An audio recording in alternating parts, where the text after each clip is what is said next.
Good evening again from the Bucks County Curling Club. We're here at the Elizabeth Childs Challenge.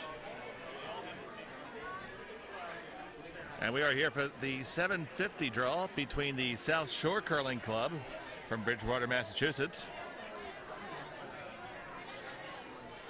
That's right.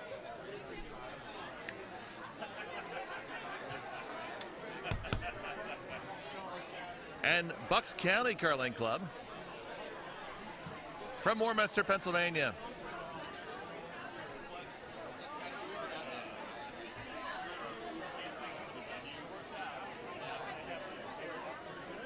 Happy to have all the fans of the GNCC and indeed curling fans at least across the zip code.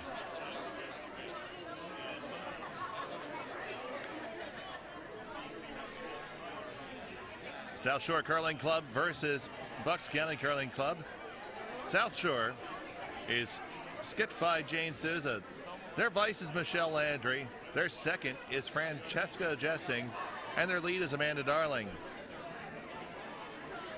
And they'll be facing off against throwing the blue stones. Megan Turner, Laura Borden, Carol Hay, and Rachel Bursey.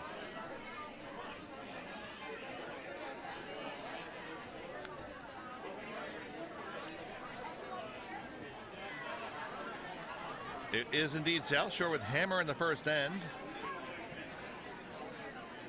And the first guard for Rachel Bursey came up just a little bit short. In order for a stone to be legal and in play, it does need to fully cross the hog line, which is the black line that is in front of the house. So now lead Amanda Darling for South Shore. Has her first delivery away, and the sweepers are on it, and they are guiding it down the sheet. And is going to come up to be a corner guard about halfway in a two-guard position.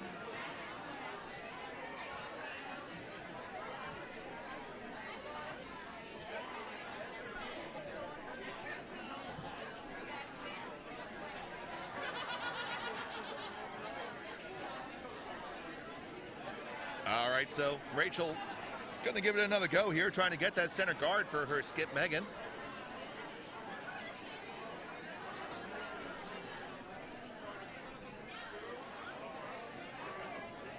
We will be providing updates on all the other games as we go along.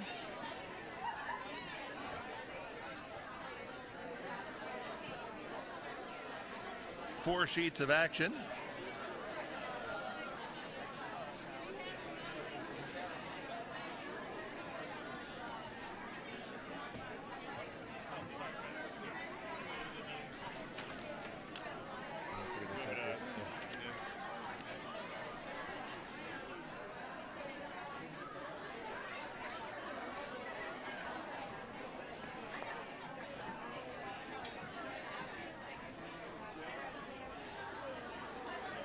And that will wick off and find its way into the 12-foot circle.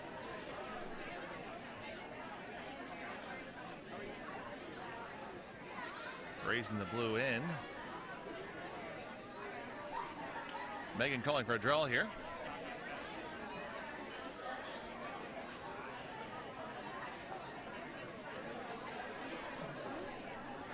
We'll be watching the chat, so feel free to chime in with any questions. I know we do have some family members and significant others who might not be as familiar with the game. So if you have a question that crosses your mind, throw it on up there and we'll at least make up a very educated sounding answer.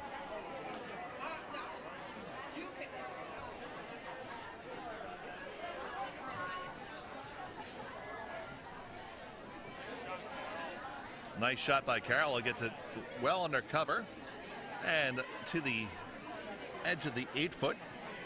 So a very nice result there.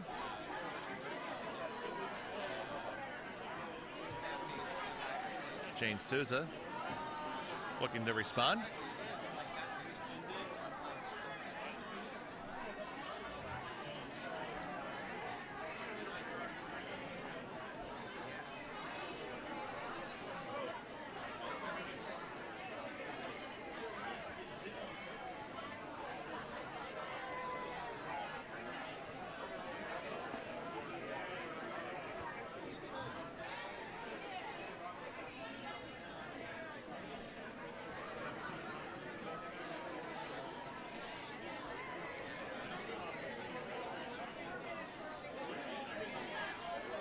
So here's Carol. Carol Hay is throwing second for Bucks County.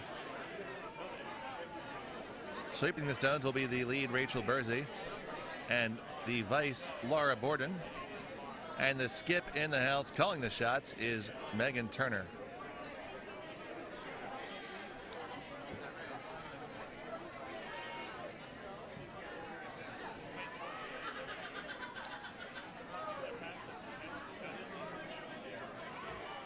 That one comes up just a little bit lighter than they would have liked, but it will serve as a guard. It's not a completely wasted rock. And Jane Souza is looking to open up and dispatches some of those guards as to get a better look at the stones in the house that are scoring and counting.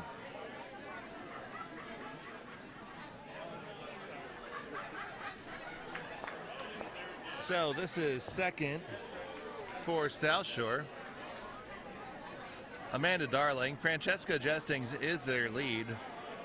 Their vice skip is Michelle Landry, and skipping in the house is Jane Souza. And fresh from another perfectly executed ice turn, I got my partner here, Chris Mahoney. Hello, Chris. How you doing? I really need to start demanding 2 paychecks is really what needs to happen here. I think we might get both of our salaries doubled. I think that's fair. So it looks like we have a lot of duplicates this evening. There's 2 teams with Diamond State, 2 South Shore, 2 Bucks, a Cape Cod, and a partridge in a pear tree, otherwise known as triangle.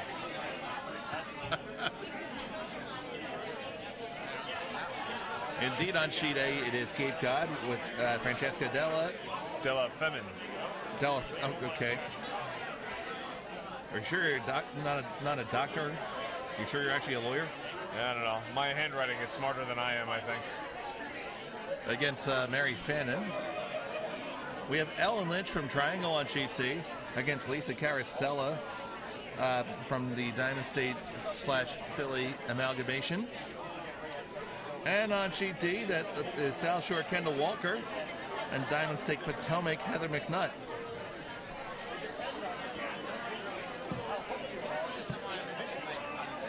It's been a fine day at curling. We just had a great A semifinal game. Come down to the very last stone.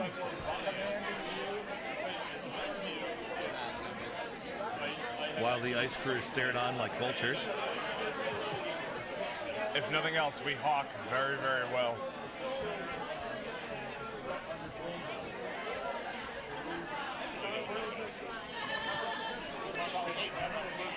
So it is 2 blue Bucks County stones right now and a plethora of guards in the center of the sheet.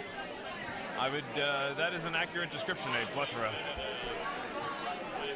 And I think now Megan's calling for Laura to put up a guard over to the side for that one on the 12-foot. We need more guards. Guards! Guards!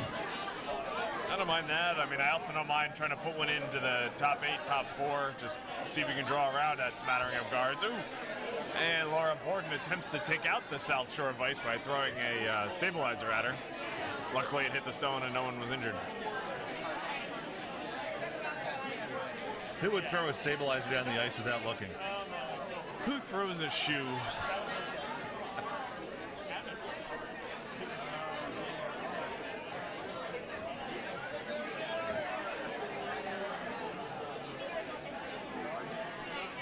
Well, Mary Fannin over on sheet A just trying to get someone to throw a guard, and this time it's her turn. All she needs is something to the left side of the center line to protect those 2 stones in the 4-foot. So trying to come on in here and get to be shot rock. This stone needs some legs. It's going to end up being a guard. Yeah, I do believe.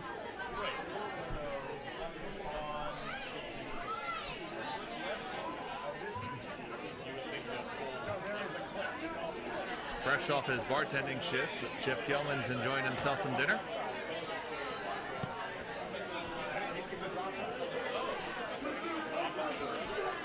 I believe Miss Turner now is going to call the draw through that port there, see if she can get a blue stone behind all those rocks. Yeah, why not? Because it's pretty well guarded, and that's going to be the next shot for your opponent, I would think. I would assume so. So why not go there first? Yeah, I don't know if any of those guards are able to be tapped on any level. They're kind of offset and, for the most part, very, very high.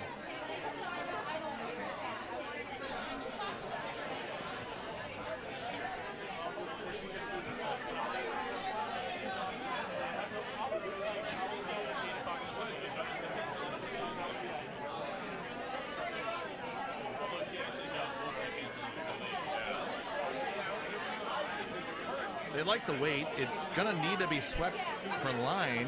Yeah, I think there's a good chance they crash on that guard. And by good chance, I mean they're going to crash on that guard. And they just crashed on that guard. Well, I mean, it puts a bluestone in that port, kind of effectively takes it away. No, it's a very good outcome if you're Bucks. So.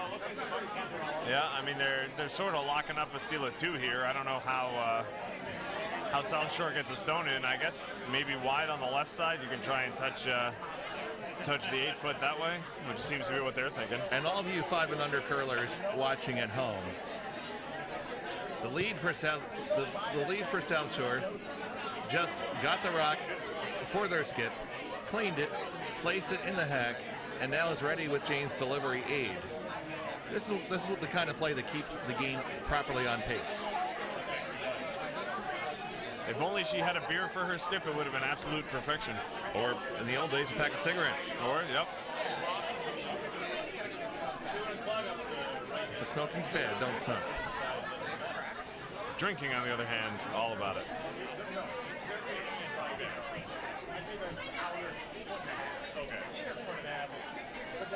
I think they like the weight.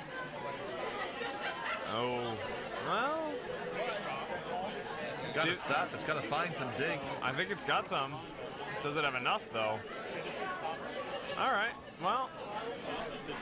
That's really close. I think it cut the deficit in half, it looks like. I'm not positive, but I think so. Yeah, I'm going to stick with really close, sir. All right. You can stick with your really close.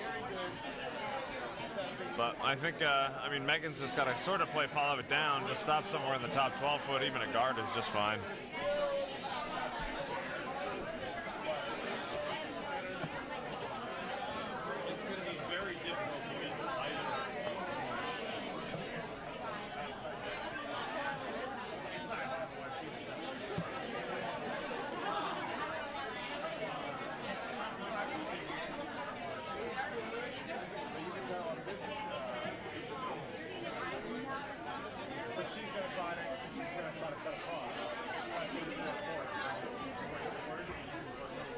Still quite the crowd here on Saturday evening at the Bucks County Curling Club. And that's something to be said for that, because we did start losing teams as early as this morning. Yeah, we have 4 full broom stacking tables, a couple other tables. The couches are full. The stadium seating is not quite to capacity, but pretty gosh darn close. And there's people definitely standing very, very close to the rest of us. Absolutely. With my back turned, this is closer than I ever really want John Moylan to be. Yeah, that's fair.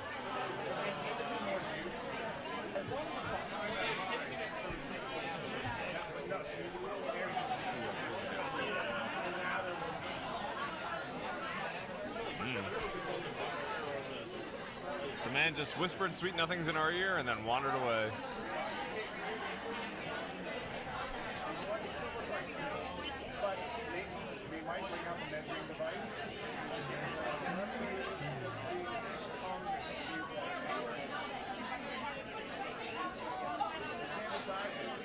So Jane's final stone is on its way down. Well, looks like it might be all right. Let's see. She can sweep it back. Nope, I think it's good enough for 1 for the South Shore ring. That's a good draw to take your 1. Yeah, absolutely. Against was at least 1, maybe 2. So after 1 end of play, South Shore 1 and Bucks coming up. Yeah, and we've got a measure over on sheet A. I think Bucks is definitely sitting 1, so the question is who's sitting 2?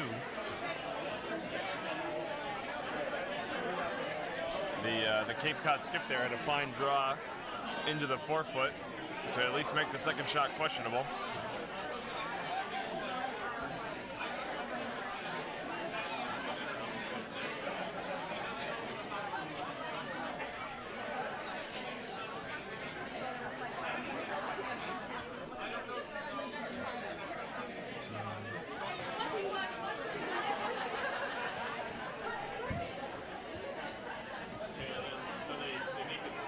vice skips are determining that on sheet A.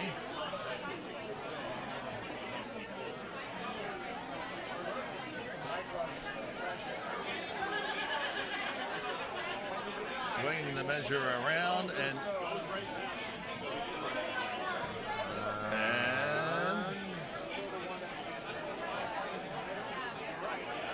it looks like it's going to be only one for the Bucks County team over on sheet A. On sheet C, it's a single point for Triangle in the first end. We got a lot of good first ends. Everybody's being held to one so far.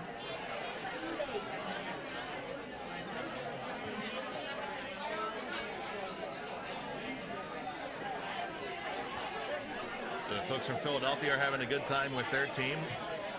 Sean Boyle and his famous signs. They are well equipped with whiteboards and signs, that's for sure.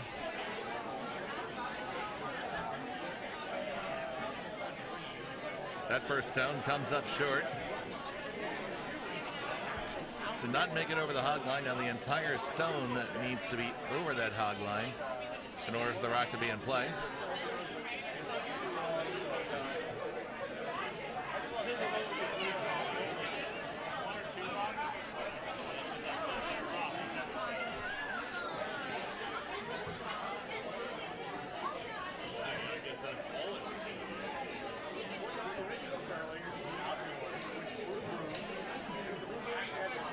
This stone from Bucks. Sorry, from South Shore coming in. Sails down the 12-foot. In the back, though. Ultimately, you do want to play in front of the tee line whenever possible. That is your best bet, yes.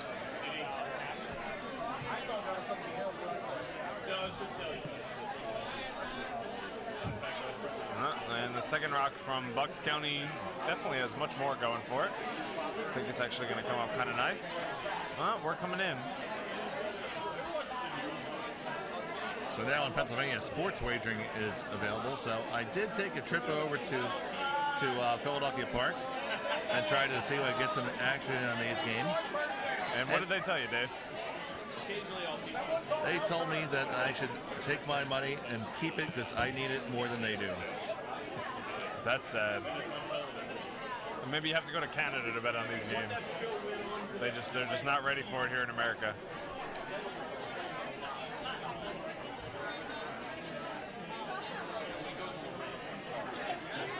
So the hit's called for here by South Shore. And I think this is going to curl pretty well, actually. Yeah, here it comes. It's coming now. They waited for it to break. Yeah, that was a good call. And now they're going to hit it and hold it, get just a skosh of a roll, and stack their stones quite nicely. It is South Shore sitting the 2 without last rock. Yep, the only thing not benefiting them is they are behind the tee. Now Turner's going to make a play at least on that top one and try and get rid of it.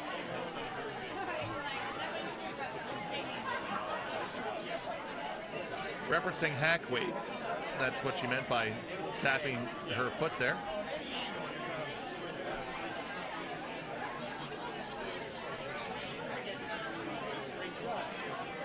And here's the shot from Carol Hay. They are on it for line right off the bat here. It looks like they do have a good opportunity. It's going to curl hard. Yeah, it might be a little light, but I think it's pretty good. Oh, just cut a little harder.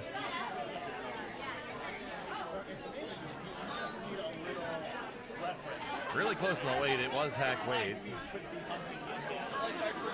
It's not exactly the line. No, I think it curled a little bit more than they expected.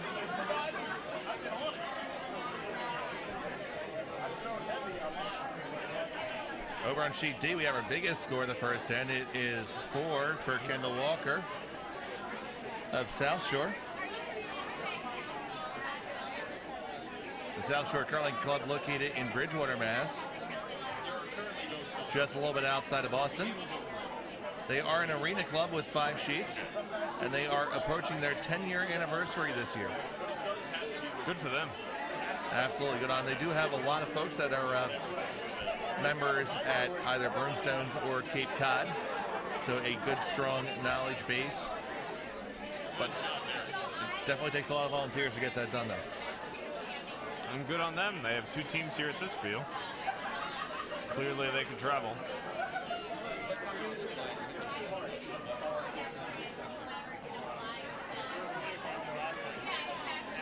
So now the enemy stones are starting to pile up against Bucks County, and Megan Turner taking a switch to a bit of a more defensive tact.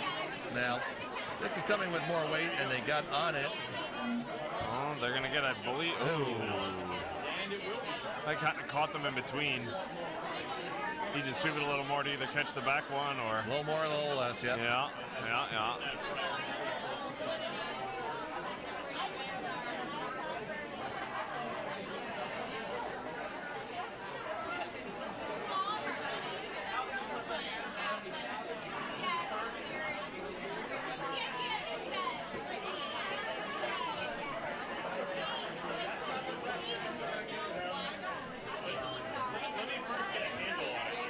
So the calls for a guard here. I think that's a pretty good idea. Let's see if they can get it where they want it. I think she's a little narrow on the room. So there's a good chance. I think this is going to overcurl on them. And indeed is already past the intended line.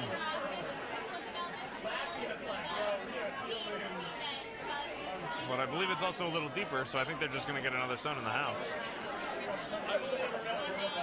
Now they're sitting 4. So now cleanup duty falls to Laura Borden, the vice skip for Bucks County. Laura, an avid hockey fan and works part-time for the Philadelphia Flyers. We try not to hold that against her. Oh, she rolled it in a little bit. That looks to be pinched just a little bit right off of her hand. So you're going to hit something, Red. Just which one are you going to get? Now, you might be able to make the double on the back ones if you get lucky here. Well, all right. You got one out of there, and you're going to be sitting third. So they definitely made it better. It was second when I started to say it. It was true. Too bad the stone didn't let you finish your sentence before it stopped moving.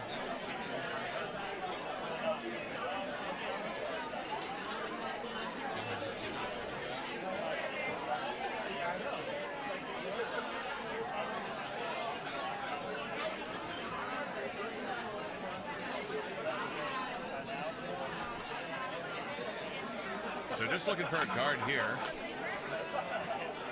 A very reasonable course of action. Yeah, I think it's going to be a little more than they want. It's actually going to be down to their one in the 4-foot, tapping it a little deeper. But still, in the grand scheme of things, not bad. Absolutely, because there is a double takeout there if you wanted it, but it may potentially jam right now.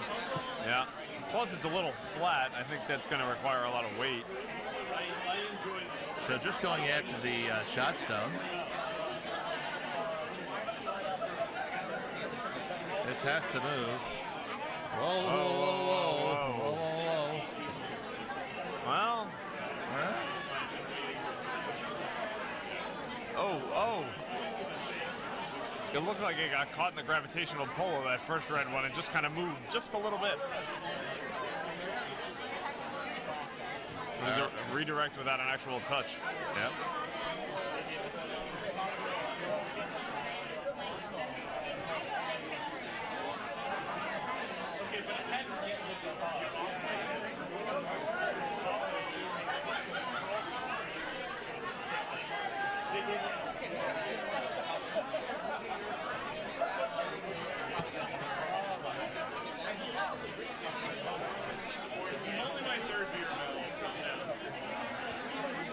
So we have a guard coming from South Shore now. Jane Souza makes her way down. Once again, that stone nicely ready for her to throw.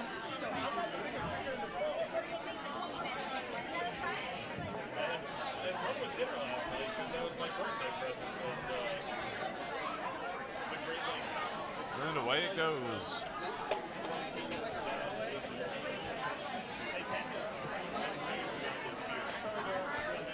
looks to have a good amount of mustard, needs some line. Yeah, I think it's just going to end up coming down to that one they have in the 12-foot, and ended up, well, fifth shot rather, excuse me. I think they're sitting now 1, 2, 3, and 5.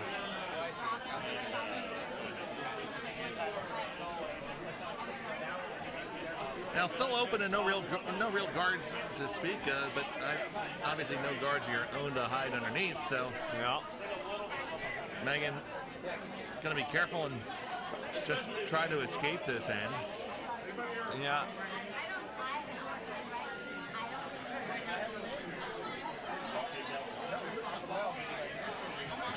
Trying to find a phone in the warm room. If any of you out there hear a phone ringing, please let us know. There we go, and we did find it. Apparently it was a whole foot away from him. Matt Magok did find it.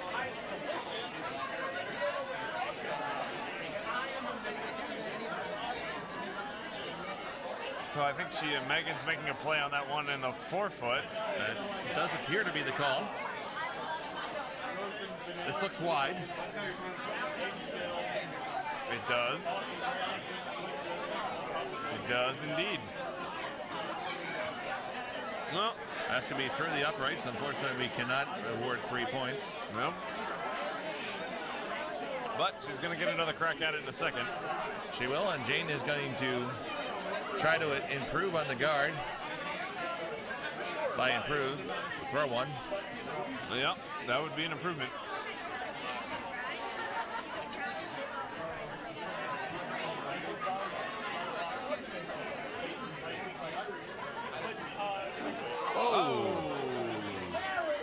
Now Mary Fannin just took a bit of a header. She just kind of slipped, but landed on cushy parts. Yeah. The only problem with Mary falling is, well, Mary's usually our nurse, so she'd have to help herself and drag herself off the ice.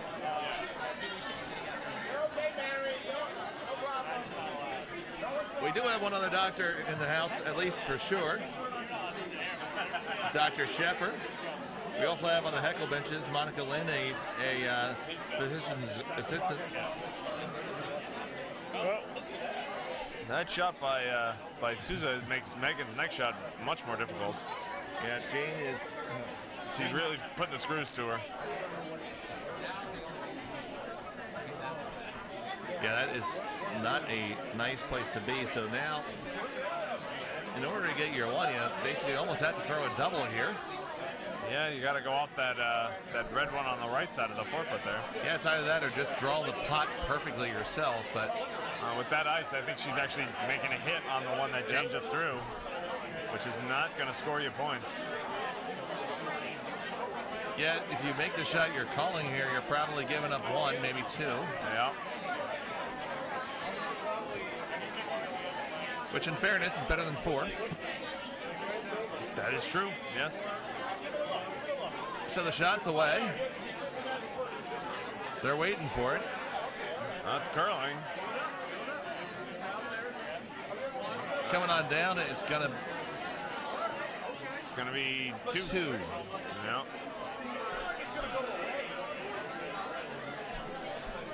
So after 2 ends of play, South Shore 2 and Jane Souza with a 3-0 lead. All of our other games are still waiting to complete the second end, so it'll be a minute before I give you an update. Feel free to sit and enjoy the silence.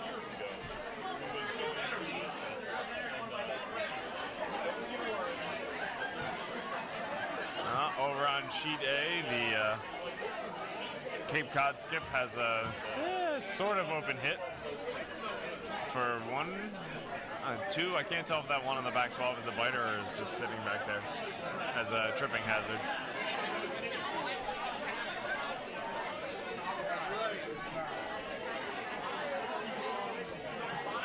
On our feature game, a guard called for, and it's going to be heavy and sail through the house.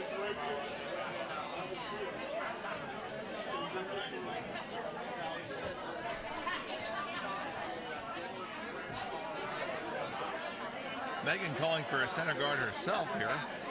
The sweepers are on the hit on sheet A, but it's all over the guard. I believe in Cape Cod that's called a guard. Guard. Well, here in Pennsylvania we call it a guard, and she hit it. So I believe that's a steal of 1. Bucks County up 2-0 over Cape Cod on sheet A. Okay, so now we're seeing both teams being a little bit on the heavy side here. This is very typical of a lot of odds fields. We've been scraping every 2 draws, so the ice has been playing very, very keen. And I say that not just because I'm sitting next to a guy in the ice crew. Although I don't mind the compliment. Even though really it's Joe Phillips' baby. He deserves all the credit for this weekend's ice. He sets the scrape patterns, he sets the schedule, he keeps everyone in line, make sure we're all sober enough to do things. That is the last scrape of the evening though, right? Yeah, we have one more mop pebble nip after this draw, and that's the end of that for today. So then in that case, buddy, cheers.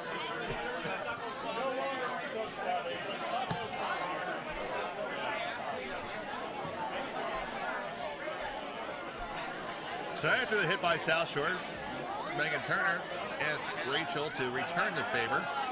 It's tracking on it, but I think with this amount of curl, it's just going to cut on them at the last second. And there it goes. Oh, missed it by a whisker. Yes, I said whisker. Probably cleaner than what I was going to say, Chris. Yeah, that's what we were all thinking. And over on sheet C, just to distract from that, we have the second end score was posted. Triangle got a steal of 4 on the Diamond State Philly combo. Feynman State? Nah, that doesn't work. Anyway, so it's 5-0 over there at Triangle. There you go, partner. Feynman State. I'll work on it. Diamond Dilly? It's better.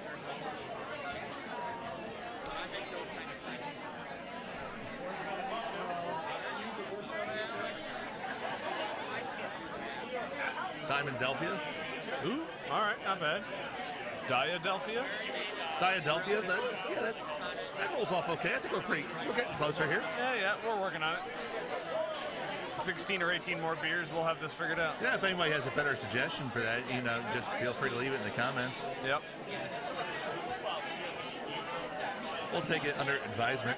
Yep, feel free to leave it in the comments. Feel free to write it on the back of a $20 bill and just leave it here for us. We'll be certain to read it off the back. Absolutely. Yeah, it's the Bucks County Curling Club. That's 1185 York Road, Rink 2. Warminster, Pennsylvania, 189 or 74. Yep.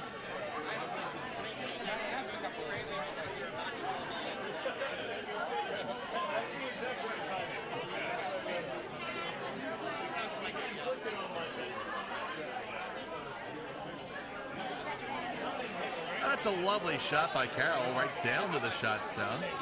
Oh, that's absolutely fabulous. And she celebrates with a little fist pump, deservedly. Carol is quite the active athlete. In addition to curling, she is an avid rower.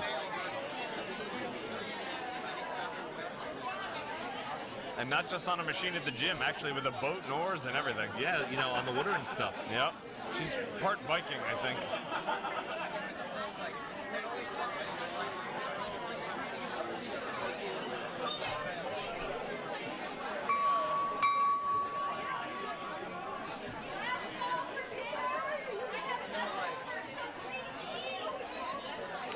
Just in case you were wondering at home what that was, there's not a train coming through the warm room. It's actually just the last call for dinner. All of the etymology of that bell, it actually is a train bell. And while I would like to go over there and eat some more of that delicious, delicious pork, I feel like I might explode. Just can't handle any more pork at this time. No, I can't. I just cannot put any more in my mouth.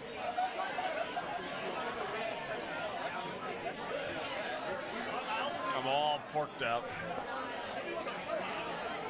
That was a delicious meal that we got catered in. We want to take the opportunity to introduce some of our guests to the second, so to speak, Philadelphia sandwich. We all know the cheesesteak, but the roast pork is also very deeply entrenched in Philadelphia's roots. A bit of the provolone, some garlic and broccoli rabe. I think it's better than a cheesesteak in my opinion. Probably better for you for sure. Yeah, that's also true.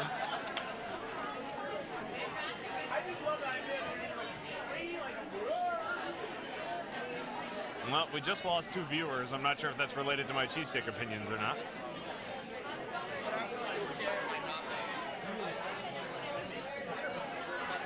Well, the Turner rink has a chance here. They got 2 pretty well set up. Hopefully Laura can put up a guard and start protecting those. Yeah, they are lined up dead straight right now. Yeah, the only thing you really have to worry about is if South Shore can put a stone just kind of on them on the button there, then you'd be in a bit of a pickle.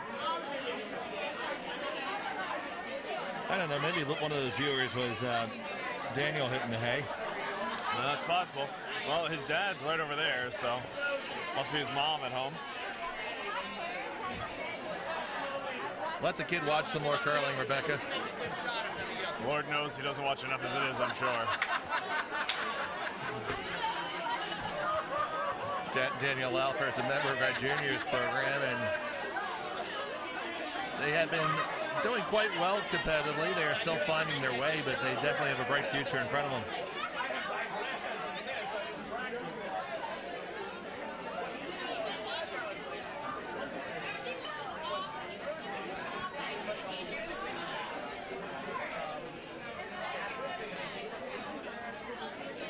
So the unsuccessful in the guard attempt, but this shot from South Shore appears to have a little bit too much pepper on it. Yeah. Definitely not going to come over, and I think it's also going to sail right out the back of the house.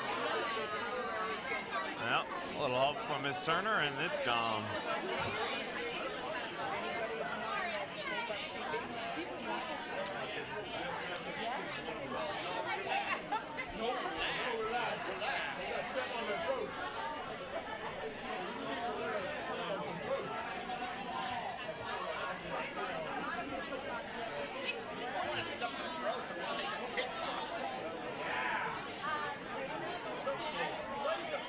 And from Diamond State Curling Club, we have a sighting of Frank Sharp in the warm room. Also saw Jane earlier. So a lot of people making the drive to support their clubs, and that is absolutely enheartening to see. It's always nice when clubs show faith in their 5 and unders. It's the future of their club, and in our case, it is our club. Yep.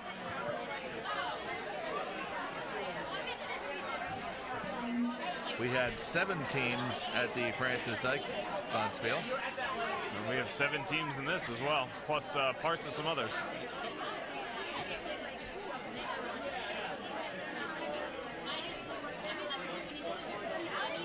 We're able to, Kevin Brady was able to come home with the C event championship in that one, having lost out in the A semis. Well, the same skip who came home from the Kaiser with the D event trophy after losing in the A semis as well. Absolutely. It was a good 5th year of curling for Kevin Brady and his squad.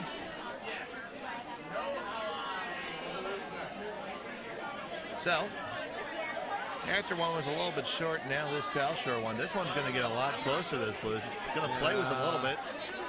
It tickles them, it tosses them, it whiskers them, but it still leaves it off. Yeah, it still leaves it 2. All right, time for Megan to put up a guard. Absolutely, definitely time for Megan to put up in the guard. And with that, we're joined by one of our favorite Iowans, Steve Johnson. Good evening, Steve. Good evening, gentlemen. Looks like we have some good games going on already. Sheet A, we have a Bucks team, and Sheet B, a Bucks team. How are they faring so far? Well, right now in South Shore, they got out to the early 3-0 advantage, Steve. But Megan does have some irons in the fire right now, sitting 1 and 2. They are both just behind the tee line, so trying to throw a guard here to try to lock up that multiple score and get the game back on the right track. Remind me, the South's a pretty big place. How far south is South Shore? Well, it's not actually in the South, Steve. It's in the Northeast. It's just outside of Boston, Mass, in Bridgewater. That is not the South. You are correct.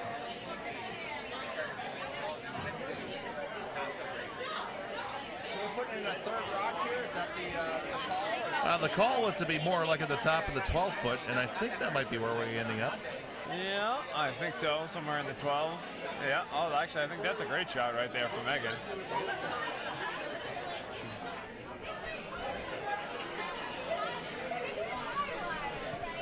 That's going to make it hard for South Shore to get in there and sit on those stones on the button. Yeah, the shot is definitely there. Not easy. Yeah, that's true.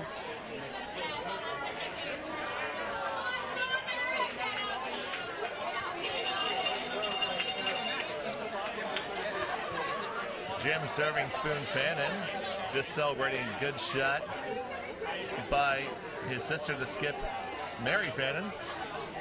Yep, take out and roll. She's sitting two, putting the pressure on the skip from Cape Cod.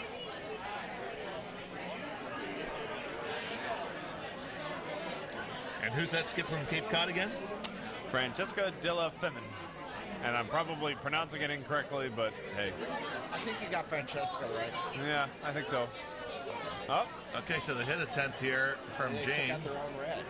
That what did go awry, so it will be a draw opportunity for three. Yeah. I mean, if you had to win a Bonspiel right now, you could run it back and get four, but let's just try for three, I think. Yeah, that ties the game up, which is great.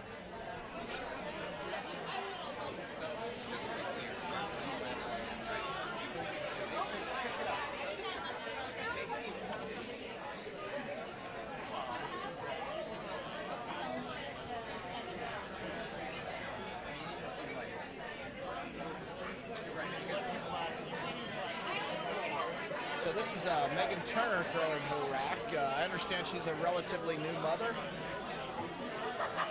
Get out of my head, Steve. I was just getting ready to go there. My God. Wow. You guys are like two peas in a pod. I'm not going to tell you the other things I thought of at that moment. Oh, please don't. This is family radio. Yes, indeed, Steve. I think Bill should tell Daniel about those things. He doesn't need to hear about them on this feed. Yeah. Her and Steve, her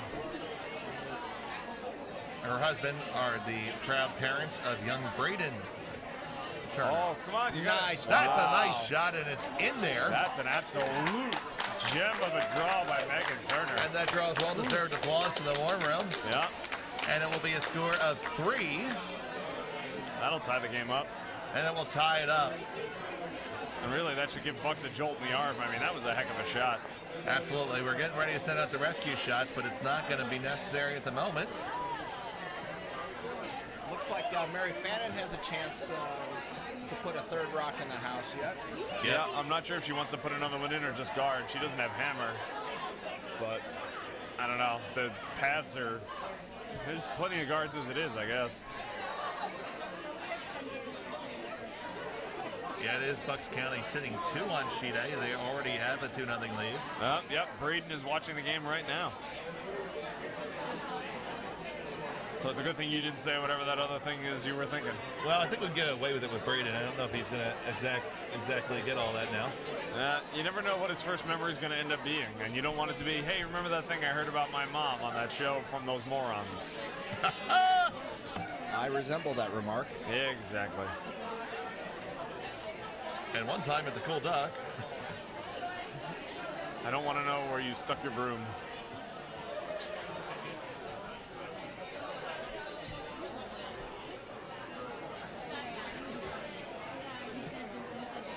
Well, the first rock in this end comes into the house to the 4-foot, just above the tee line. Not a bad place to be, so Jane answers and wants to remove it. She has been calling a relatively conservative style of play. Now this rock has very, very, very little handle. In fact, reversing here at the end. So it really took a lot of curl despite having a decent amount of weight. Well, a hitting game is often considered conservative in curling circles. Sometimes in the 5 and under bonspiel, it's pretty daring. Well, that's right, Steve, because if you miss a draw, you leave a stone in play, and you usually have something you can work with, whereas if you flash a hit, you have just having another one. The Cape Cod skip there was trying to throw a hit through the port to take out Mary Stone, and it just clipped the guard and rolled out. Mary's going to get the steal at 2. It was a miss by inches, that's for sure. So Bucks is up 4-0 on sheet A. Yeah, yes it is. And who do we have on the other sheets, Chris? Over on sheet C, we have the triangle rink, Ellen Lynch against the Diamond State Philadelphia Diadelphia, skipped by Lisa Carosella. That game is currently 5-1 after 3 ends in favor of triangle. And then over on sheet D, we have the other South Shore rink, skipped by Kendall Walker, playing the Diamond State Potomac. We'll call it the Diatomics. I don't know, whatever. Skipped by Heather McNutt. And that's 4-0 after 1 because no one has hung the score for the second end, even though they're in the third. That's also a point to you new Vices out there. Please don't forget to hang the score. It's important for the people in the warm room and also your skips for that matter. That is one of the high pressure points of being a Vice, remembering to hang the score. Yeah, Absolutely. Counting the score right is also a pressure point. And still here hanging in through a long day of being the Gopher, Brent Larson lurking about. well, as he said, having his 3rd bloody Caesar this morning, he paced himself appropriately. Oh gosh, you guys talking about me. Well, we just give the fans what they want. And time again, they say, we want more Brent. They get that one swept over the hog line. It's a guard against their 3-guard there.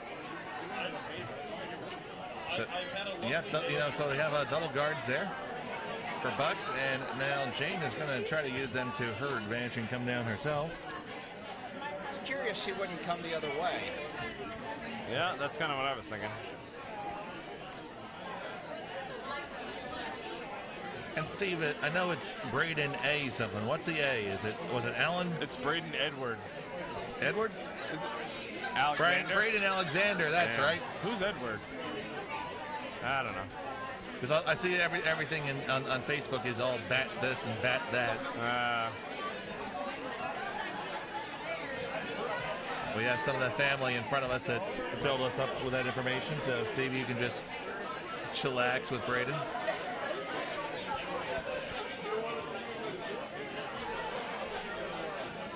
There are so many signs from Philadelphia right now. Yeah, really. We have one sign, the Moylan you know. I'm not sure which Moylan that should be.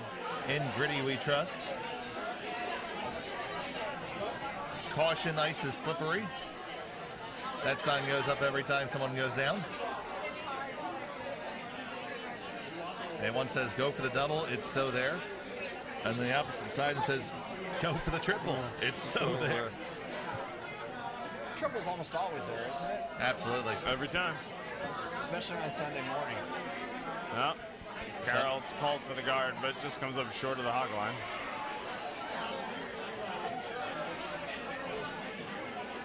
We're back up to 30 viewers. We must have done something right. I'm telling you, Netflix raised their prices. People need to watch something. It's free live content. Is this content? Well, it's free and live. And I'm content. There you go. There you go. We have Mary Fannin, who's half on sheet B at this point. Filling in for Ian's puns here. Somewhere, Matt Schulteis is having a mild conniption. Probably. Regarding? Mary was half on sheet B. Oh, you can't do that. No, you can never do that. No. And actually, to be fair, she was almost in sheet B's house, so she should probably watch that regardless of what Matt Schulteis thinks. It's a good thing for you young curlers to listen to and remember. Mind your sheet.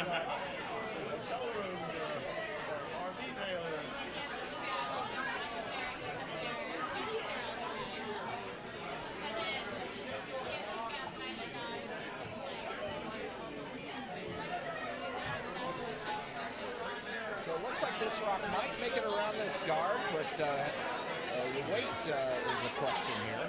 Yeah, a little bit too much pace, and it's going to come across. And there, once it touches the tee line, the opponent, Jane Souza, can sweep it out. Well, I mean, the good news for Megan is she is sitting shot, and it's kind of covered at this point. And looking out across the house, I see a lot of bright, shiny new broom heads, which means but one thing only. Gary from Brooms Up Curling Supplies is here. And folks got a lot of new broom heads today. I know I visited Gary today, and he's always very helpful and gives you good service all along the way. Oh, he's been a great supporter of Bucks County Curling Club and curling in general, especially the GNCC. He'll take his little store and wheels and be up and down the East Coast. I was impressed. He went from Rochester one weekend to Denver the next weekend to Albany the third weekend. Man likes to drive. Now, I'm not sure he's open yet here this weekend, but you can see him at the billet and the his and hers when you come out to see those bonspiels. The Crooked Billet is, once again, Kentucky Derby weekend. We have a hoot of a time in that one. I'm hoping to be able to play in that one. We'll see. Well, if not, we're going to have to figure something out. I'm sure you guys can scrounge up somebody. Well, don't we already have 5 people? No. No, we're signed up with 5 people. Once again, they're trying to draw in, and now the Red Rock is shot, but I think this one has the same problem with too much weight. A little bit of legs. Well, Cassie's playing with Dan. Dan's not playing. Cassie's on our team. Oh, I thought she was playing with Dan. Okay, then there you go. You're set. Yeah. The Philly Diamond State game, Sheet C. So currently the Philly Diamond State combo is losing by a score of 5-1. They are sitting 1 at the moment on Vice Rocks without Hammer. It looks like they might get a second one into the house here. It is nibbling on in there right now. Yep. So now they're sitting 2, again on Vice Rocks, down by 4 in the 4th. And we are giving updates basically every time an end changes here. We know you can't see the sheets other than sheet B as we're looking at it. We're very thankful to Ian Alexander, who put in a lot of time and effort, and a lot of other folks who helped him out. Ryan Hooker spent a lot of time stringing up. Kevin Stayer working together on the Genie lifts, getting all these cameras in. We have a very high ceiling here, so using the cherry picker is the only way you can get to a lot of places here. Yep. And bringing that out on the ice requires a bit of an undertaking, because you need to make sure that you have the wheels 100% clean so you don't mess with the ice. So how do you clean wheels on a cherry picker? It's as simple as it sounds, with just some Windex. Well, looks like a sweeper over on sheet A got hit in the foot with a stone. So now Mary Fannin has to figure out where it was going to go. Well, there you go. It's whatever approximation. And you do that in the spirit of curling, and yeah, just kind of figure it out.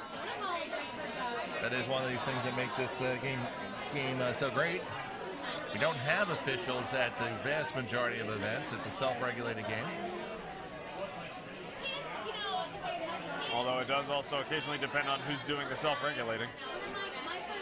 Yeah, but you start to take a couple too many liberties with that, then everybody's going to talk about you. Yeah, that's very true. Absolutely. And even at the big events, the officials don't call the fouls. They will moderate things. Is that correct, Dave? Oh, that's absolutely correct. When I took officiating class, basically you were directed to observe and intervene only when requested or absolutely required. You want to be invisible. Well, Mary Fannin got one undercover there on sheet A. Megan Turner, meanwhile, on sheet B, apparently trying to promote her own, kind of chips it out of the way, opening up her stone in the forefoot. That's a dangerous situation for Megan. Yeah. Bill Reuter from Bucks County checking in. Good evening, Bill.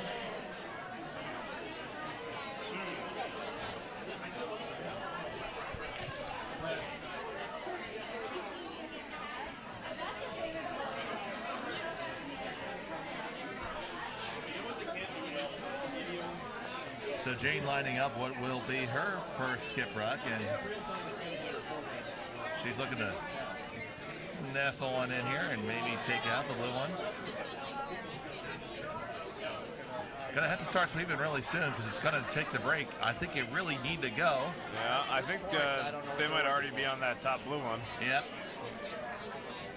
I think it's light enough. It's not gonna matter. Well, that was delicious and good. That'll probably make it difficult for Megan to get any kind of tap back. Yeah, but she still can draw. I like drawing in right now. She does have a good draw. Yep. And she's not even from the south. I'm not even going to acknowledge that. You can do better. I'll work on it. I'm not saying by a lot, but you can do better.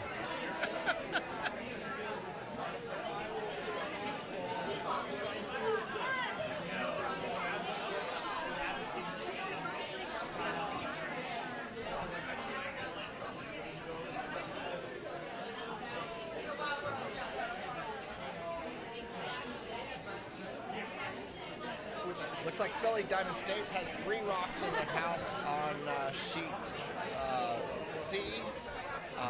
Triangle is their shot, and it looks like first skip stone for Triangle there. Yep, Ellen Lynch is going to try to make some stones go away. Yep. Here comes Megan's, and it's They're over on it curling. now. Yeah, really got to go. I think she's a little bit light. It is light and narrow, and it is just going to be over the hog line at about 2 guard in the center line. So I've been using these numbers back and forth, Steve. Maybe not everybody knows what these numbers are. So when I say a 2 guard, what do I mean by that? 2 guard is a measurement of position between the hog line and the top of the house. 1 guard would be closest to the hog line, 2 guard in the middle between the hog line and the house, and a 3 guard closest to the house. You can actually continue the numbering system through the house with the 4, 5, 6, 7 being the T line, and then you go back to a 10 in the back line.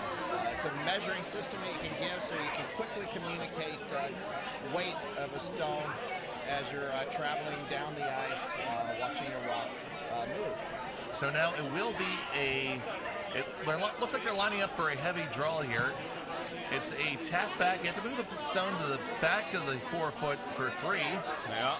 You get it all the way out, it's going to be good for 4. They're looking at it, they're liking it, and now they're brushing it. Yeah. Oh, I think they may be on just a hair. Jestings and Darling, and they just lost took it. off on them. Wow, that just took off on them. That's just a missed opportunity, but it will indeed be a score of 1 for South Shore Curling Club. Yeah, they had a good chance of 4 on that particular shot. Yeah, I think I think I would have liked coming down with a little bit more weight there. If you lost one of your own along the way, maybe not the worst thing that happens. So it is 4-3 as we reach the midpoint here. And our game on Sheet B is playing at a very good pace. There is still 36 minutes and 40 seconds on the clock, which means that they are playing directly on what should be the proper amount of time. And over on Sheet D.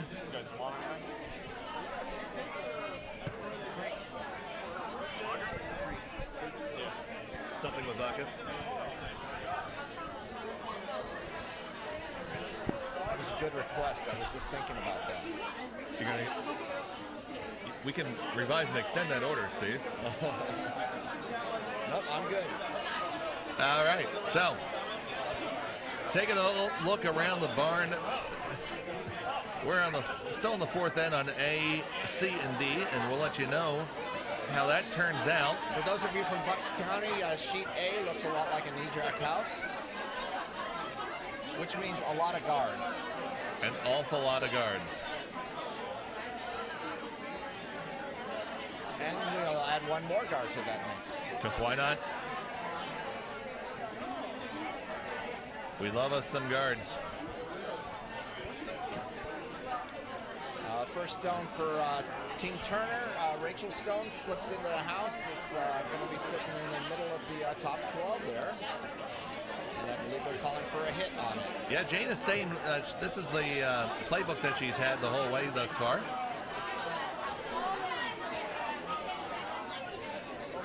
So it is Francesca going for the hit. The lineup is slightly different than what is posted on the team sheets. They did swap the lead in second. Once again, that one was just a little bit wide, so it leads Bucks County saying the one and calling for the tight 3 guard. And right now, you know, a tap doesn't kill you, so it won't be so bad. A lot of knees staying on the ice on sheet D.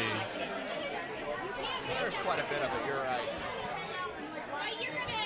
Now Rachel here is throwing her second stone, and she, as I believe, is a first-year curler. Is that right, Dave? Yes, that is correct. She just recently joined us, and her and her husband Vinny have really taken to this club like fishes to water. Now I understand as a club, the Bucks County Club, Curling Club has grown quite a bit in the last year. Can you give us some feedback on how much it's grown? Well, we entered into this last Olympic cycle at around about 120 members, and then now that's it. That number is, can fluctuate for us a good deal because we do keep our ice up year-round, and that attracts members from neighboring clubs, namely Plainfield, Jersey Pinelands, and Philadelphia, especially the dedicated clubs in the shoulder seasons when their clubs melt down. So all told, we were around 120, and our peak during the Olympic year was 270. And now after this season, we're sitting at about 210 members at the moment. Sounds like pretty good growth. Absolutely, it's been an exciting time. And obviously, all of curling was helped by the winning of the gold medal by John Schuster and Team USA. That was definitely exciting, and it was just a little bit more than a year ago when we were all in here in the middle of the night. If you're a curling fan in the United States, that's a moment you'll never forget. Oh, it was. And it was a moment that came in the wee hours of the night for most of us. It was quite wee.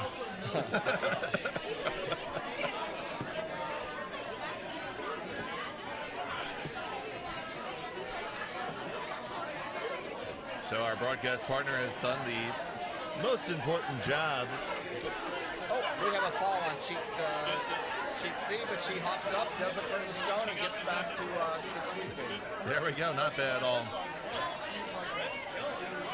Yeah, we see a lot of knees in the ice, and, you know, not to cast aspersion, but a lot of it does seem to be from the arena clubs, where the ice is recycled on the Zamboni after every night of curling, so the knee prints really don't rear their ugly head into play. But on our ice, which we had to service with a scraper and pedaling and working as we do as an ice crew, you need to try to watch that.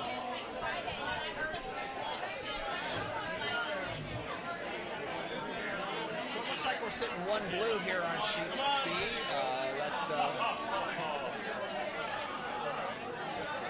Yeah, to the top 12. Yeah, one of them right there. And Bucks County and Megan Turner, they do have the hammer, the last stone in this fifth end. Carol Hay delivering her stone.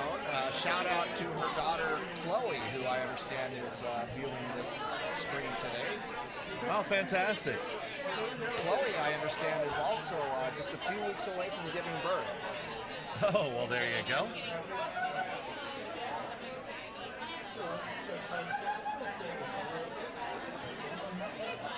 believe Carroll might be the oldest member of this club, or second oldest member of this club. Yeah, I'm pretty sure Bert wins that that award. That's a beautiful thing about curling. It's something you can do from 8 to 80. And Bert, now who has completed 5 years of curling, is, I want to say, 73 years young now? 3, 4, something like that. I think it's 3. I don't think it's 4. So that's two people who started curling in their mid to late 60s. Pretty impressive that you could do a sport like this starting at that age. So if you think, if you're there sitting at home watching and viewing maybe a family member and say, you know, I'm past it, I'm done. Hey, none of us are going to go be playing in the NFL. We're all just regular people. Although we were talking about those NFL players last draw.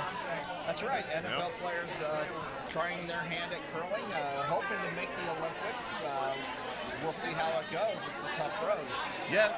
Jared Allen is the skip of that team, and they're working with John Benton at the Four Seasons Curling Club.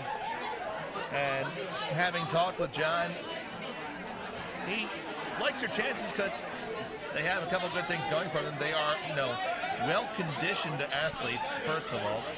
And whilst you know, possibly past their prime in terms of NFL, being in their mid-30s, they are still in what can be quite good physical condition for curling and be able to leverage their weight in terms of sweeping. And they do have, having had a good NFL careers, all them, two things that are helpful to help you develop. Time and money. Time and money, indeed. Well, this is a sport that takes time, and it is a sport that takes money. And if you don't have to worry about money, you can put in all the time. How much do the top curling athletes make per year? Well, most of them have day jobs. Yeah, most of them do have day jobs. Now, some countries do sponsor their national team.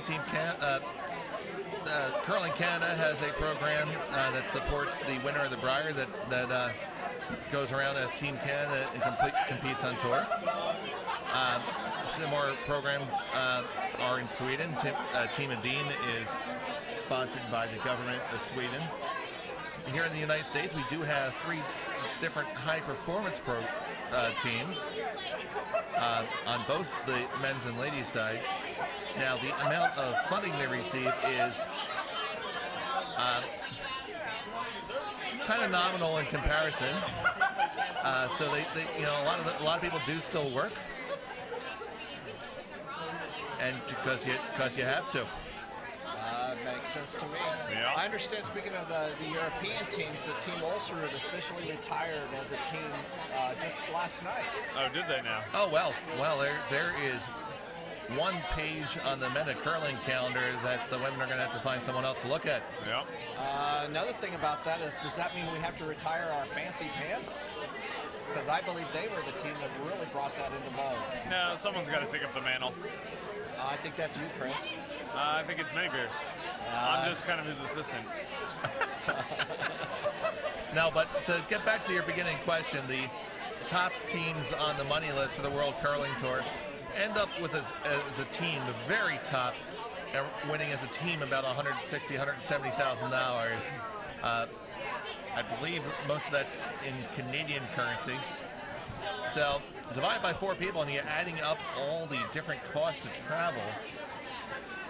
Most teams estimate that it costs them about $40,000 to $50,000 just to be on tour. It's a lot of money. You're right. It's not a poor man's sport by any means. But maybe as it grows, we'll see more money in it, more television contracts and that kind of stuff that might make it a little bit more affordable for top athletes that aren't necessarily independently able to support their curling. Oh, absolutely. And, you know, that's obviously curling's seen some good growth, and we, you know, are getting exposure. We have NBC with the Curling Night in America. Now, yeah, it is a made-for-TV show, basically of a tournament, but they are picking up also showing the World Championships are on the Olympic Channel right now. It's good to see that Team Sinclair is getting every single one of their games televised on the Olympic or MSN or NBC Sports through this World Championship. Oh, it's absolutely fantastic, and that's really what drives it. If the sport is out there and people can see it, people will want to play it. That is how that works. I know the way I got into the sport was by sneaking down in my basement because I didn't think anybody else would understand what I was doing, watching the games for hours at a time until I fell in love with the game itself and finally got a chance to try it on ice.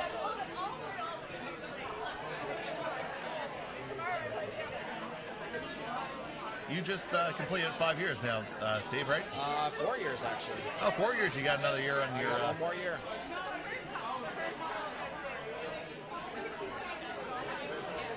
I do remember when you and Stephanie came through our doors. It was a little hesitant at first, for sure. A little bit at first, definitely. Didn't quite understand what we were getting ourselves into, and had we known, maybe we would have ran. Yeah. Only if you were smart. Let's say my wife would have ran. Stephanie would have ran. I was very happy to be here, but it was tough at the beginning. I really think that curling brings out the best in Stephanie. It really brings her out probably a little bit out of her comfort zone, but I think we're better for it. Well, boy, definitely. She does a great job, but she's actually playing on the next draw here. She's lead for Team Alexander, one of the Bucks teams here this weekend. Do we get to call that game? I believe it's actually on the next sheet over. Oh, there you go. Okay, so we have some scoring updates to give you. As right now it is Bucks County sitting 2, and Jane Souza trying to figure out what to do. She's just making a play on that one she can see. Over on sheet D, we can update that South Shore took 2 in the 4th. It's now 10-1 after 4 ends. Mary Fennon, you may have heard some noise in the background, just made a great shot for the Bucks County team over on sheet A.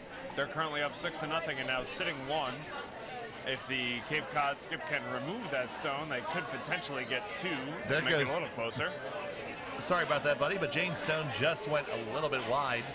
So it is still the Turner rink sitting 2. And, well, a free draw in. Now, you're going to have to throw the intern and kind of curl away from the center. Yeah, but, I mean, all you need is the 8-foot. Absolutely. The weight's going to be a little bit tricky because we're going to go down a path which hasn't necessarily seen quite as many rocks. This is a difficult path, definitely. But the good news is I don't think there's anything they can run into that's going to cause them a No, problem. yeah, I don't think you can mess anything. Knock on wood, but I don't think you can mess anything up. Dave, would you ever just set a guard here just to make sure that nothing else happened to your stones? Well, Steve, because this is hammer, I would probably never throw a guard. Yeah, no, probably not. I mean, unless this is Curling the Gathering and they magically get a 9th stone, I seriously doubt it. Sorry, Steve, I preemptively celebrated as soon as you started there. He did get very excited to hit you with that one. I think that's the best moment he's had all day. And that's why we ask the questions, guys. But I am not without guilt there. I have for sure went to throw a guard with my vice skipper. This is the last stone there, buddy. The Cape Cod skip over on sheet A did manage to pick out Mary Fennon's stone, but rolled out, so they're sitting 1. And Dave, by the way, she just threw a guard. She did throw a guard. She did. Megan's going to come up just a bit light there. So it's 1 for sure, and they're checking on the second one. I think it's relatively easily And a 2, yeah. they do kick it. You always want to take a quick look, make sure. Yeah. It will put Bucks County leading 5-4 after 5.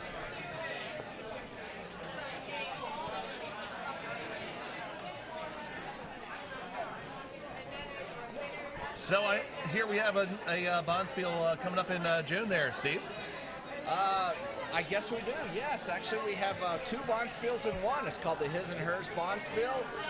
It's our second one to offer, second June in a row. It's 16 teams of women competing against each other and 16 teams of men competing against each other. We opened registration yesterday, shucks. and we got we have a few slots left in each of the 2 draws. So certainly encourage people to submit their teams. We're actually still looking for at least one more Bucks team in the men's draw too.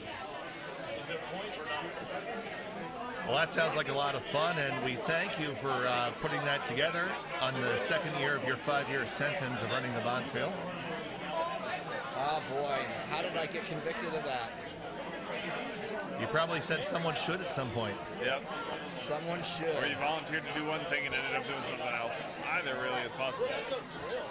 Or I was just an idiot. That's possible too. And we had Chris doing his favorite duty right now of anytime there's a confined space to crawl into, we just send Chris in there. Yeah. I'm really going to have to go on a diet just for that reason.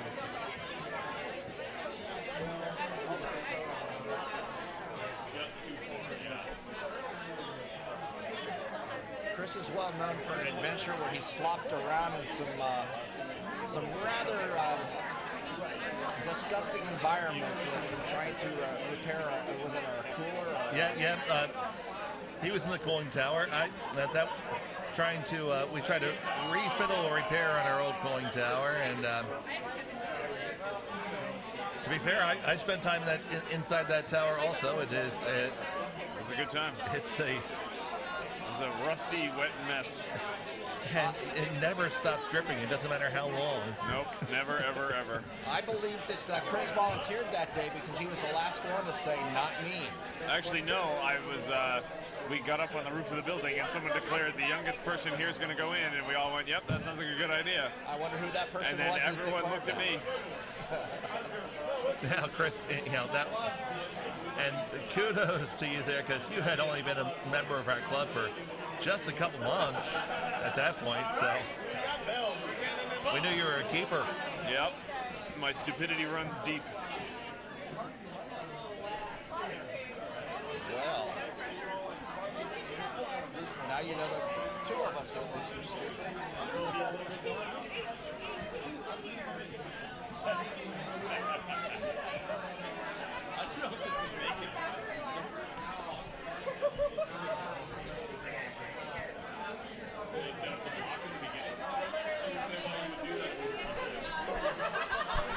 So over here on Sheet B, we have some guards set up. We got a couple of offset center guards for Team Turner, with a couple red ones. We've got a red corner guard in a nice spot for South Shore. And I'm going to ask Carol to draw one underneath those guards. Yeah, I think we've got the line pretty good. The question is just what's the weight? Yeah, it definitely needs to come. The sweepers are going. It's cutting hard. I think it's just going to end up as a high guard, though. How many of us have realized that moment when we should have been sweeping that sooner? But it's just really hard to judge when you're way out there on that wing. I don't know, only once or twice every end. Yeah, it can certainly be that way for sure. Now this here being the 6th end, strategically, this is the end where both teams are looking to score right now. So oftentimes in the 6th end or in the 8th end of some higher level competitions, you'll see a free-for-all attempt to score. Should be some fun. This one's coming down, and it is going to be all over the blue guard. Yeah, I'm not sure they want to be sweeping that one. Now it's got. It doesn't have enough weight to really promote anything, I think. But for sure, the center is very well congested right now, and that is going to work in favor of Team Bucks County. So asking Carol to come now on the out-turn side and draw underneath cover. And with the way those guards are staggered, you have to work several more stones, and this one starts out just a little bit wide. Yeah. was got some concerns because if it does run into that red, it could tap it in. Yeah, but watching this sheet, we've had a lot of curl here. And it's curling hard. Yeah, you're right. And it's going to come up. Gonna end up as a 1-ish, maybe a 2. That probably had the right line, guys. Yeah, just needed to wait.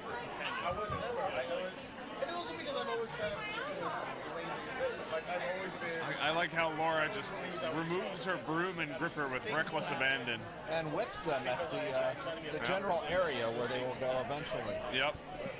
She's like, screw this, I'm out of here. I was playing a few weeks ago and my vice took off his gripper, threw it, and hit Jeff Gelman square in the face. Oh. And if you know Jeff Gelman's story, he didn't need anything hitting him in the face. No, I'm sure he didn't appreciate that at all either. Oh, boy. Well, we're by. And we have promoted. Hey, it's a stone in the house. Yay! Alert the media. The villagers rejoiced. Yay. Probably not planned that way. No, but you know what? Take it out. A hit and roll here is very valuable if you get the right roll. I would agree. It's a tough shot, though, for folks, especially at the 5 and under. Ooh, don't like throwing this turn. Yeah. And not with that ice, that's for sure. And not with those guards. It's coming with some weight. You got to be on that all the way. Sweepers are on it. Got to be on it coast to coast. It looks like it's already going to overcurl. Might hold on for a piece. They are trying their darndest. Of course, the worst thing they could do is put it right behind the guards. Well, it's behind the tee line now, so... it's far enough back. Yeah, but no, that's not really the outcome you were looking for. Well, I'm not sure how you get to that from here. No, not with all those guards. You got to make a left turn in Albuquerque. I did that once. So did Bugs Bunny. Where do you end up? Las Vegas. That's not bad. I'm pretty sure Bugs got to the cave of Alibaba, if I remember my cartoons correctly. I believe you're right, at least once. Yeah. Pismo Beach and all the clams I can eat. Pismo Beach. And again, they're having real trouble with the weight on these outside shots. Yeah, it's another one that's just going to come up short. Whether it's frosting up out there or just not getting the weight on it, we don't know. Yeah. They've thrown quite a few, though, so it seems like the ice should be pretty well run in up there. Yep.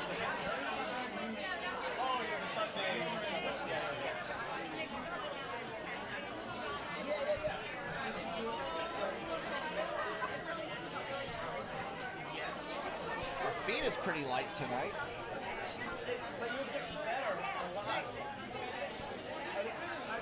Are you really sure you want to get the peanut gallery started, Steve? Yeah. Absolutely. I think the most vocal members of the Peanut Gallery are off doing something else. You are correct. Well, Daniel's gone to bed by now. Yeah. No, Donald is, well, drunk somewhere. Gone I'm to sure. bed by now. That's possible, Yeah. too. He's going to call whatever he's doing sleeping. Passing Oh, out, I they don't did know. tap that rock in there. And that does create some opportunities down the road. So, right now, South Shore is going to look at this, and it looks like the best way to add another stone is to hit that line of reds. Yeah. Yeah, I don't know that you can really curl around it with how hard it's cutting. So, yeah, I think you just got to move 3 rocks, back line weight or so to get something into the 8-foot? I think Jane disagrees with you. She's calling for the draw. Yeah, well,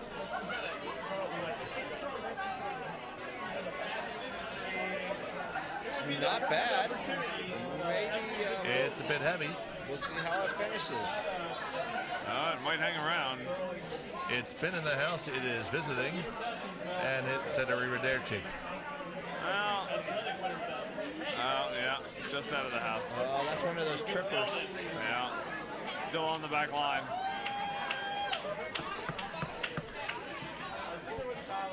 You don't have to skip for long before you hit one of those and really wish it wasn't there. That's very true. It's okay. They'll use that stone later.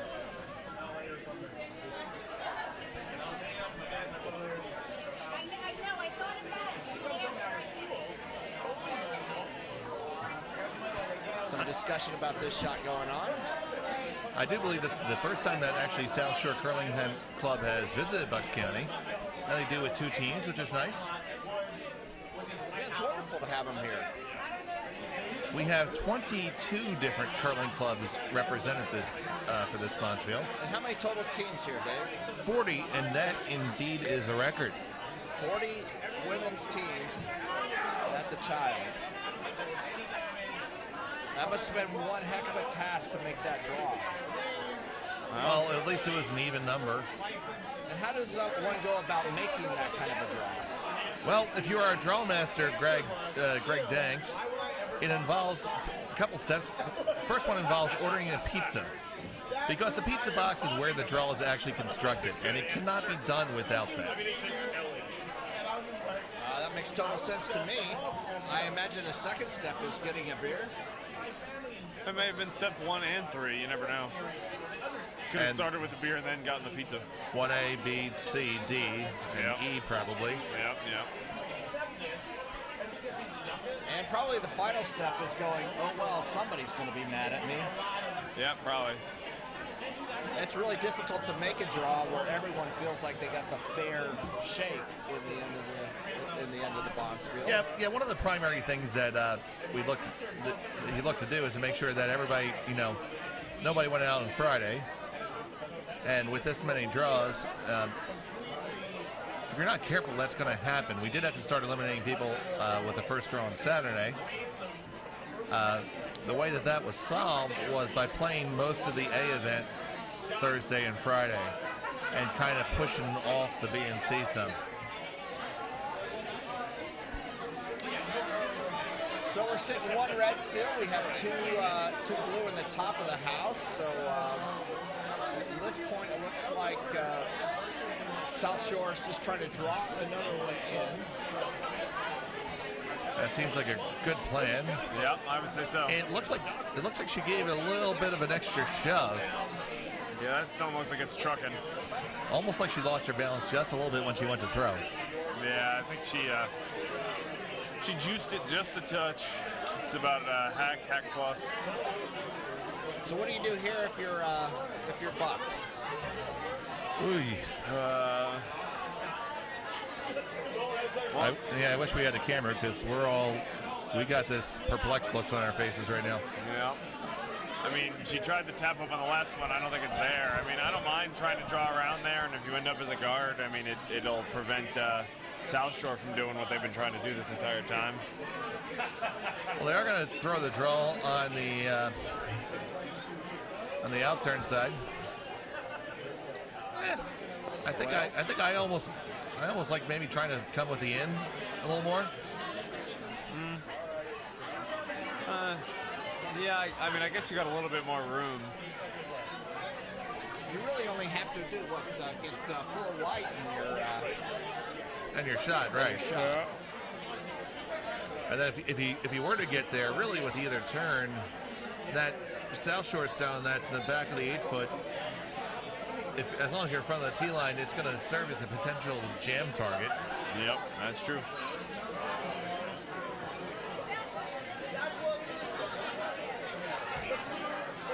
I think she's over curling here. Yeah, she's already on the rest of this. We need to not sweep this. Just let it curl. I think they're curling all the way back and getting their blue guard there. Yeah, because had you brushed that there, you were going to run into that big pile of red. There, and you're cutting down that. Well, she did. It's just not there anymore, is it? Yeah, she did open up that pile of red though, but South Shore is looking at the other side of the house. So. Yeah, it looks like it's going to be the in-turn draw, needing to grab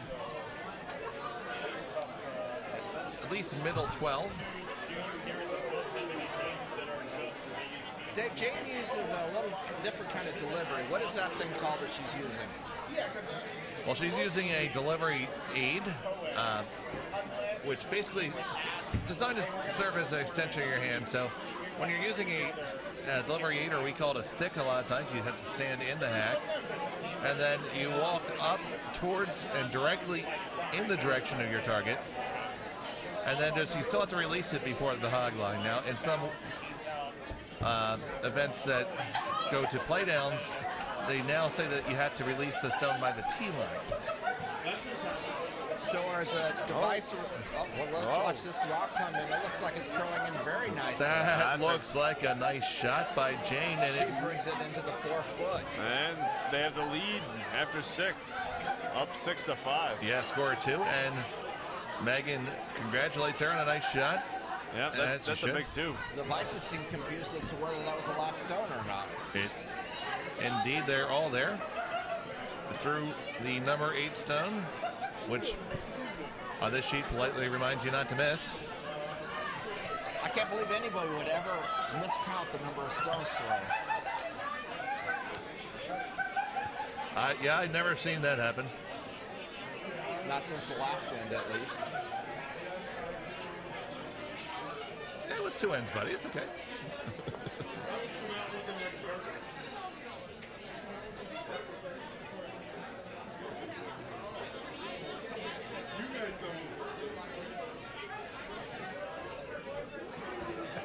Sheet C looks like we have scores 5-4, favoring It's favoring the triangle team. favoring triangle team. And now they're currently sitting 3 with hammer. Lisa's really going to have to stick this draw in there, otherwise she's going to have a big problem.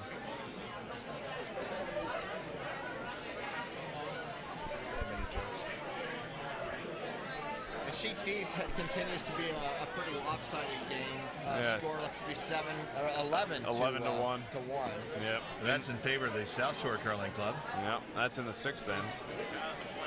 And sheet A has a lot of rocks in play, mostly guards. I believe Bucks Fannin is sitting shot right now. Yeah, she's trying to figure out a way to get a second one in there with her hammer rock.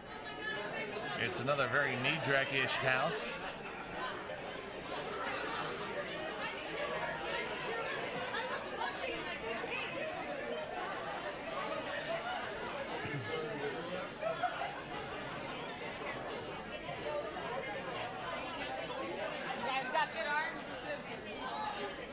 Oh, well, Lisa Carousel over on sheet C did chip a blue rock back a little bit, but exposed herself, or exposed her rock. That might be a better way to phrase it, since you can't see what I'm actually talking about. And now her rock is able to be hit out for 4 by the triangle rink, so we'll see what happens. Ellen Lynch stepping up to throw that shot. So here comes Mary Fannin trying to just chip a piece of hers. Oh, she does. she It's got does, a little bit but- too much mustard, so it's still going to be. It's going to be close whether it's 1 or I think it's 1 buck It's still going to be 1, and we have. Yeah. Sometimes going for 2 is not always your best bet. No. Sometimes you just put a little too much heat on it. You never know. Absolutely. Yes, Rich Kotite that. Well, looks like the Cape Cod team considered shaking, but they discussed it, and they're going to go back out there and throw a 7th end.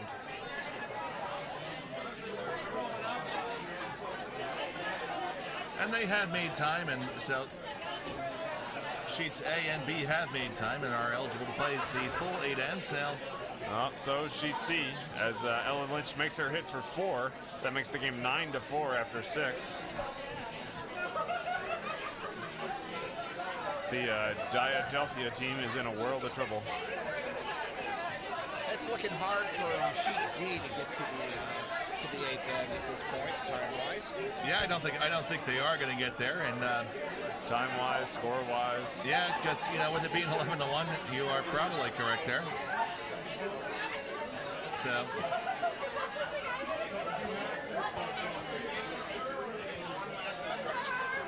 Diadelphia is going to have to go to the corner of 8th and Walnut to find some diamond magic.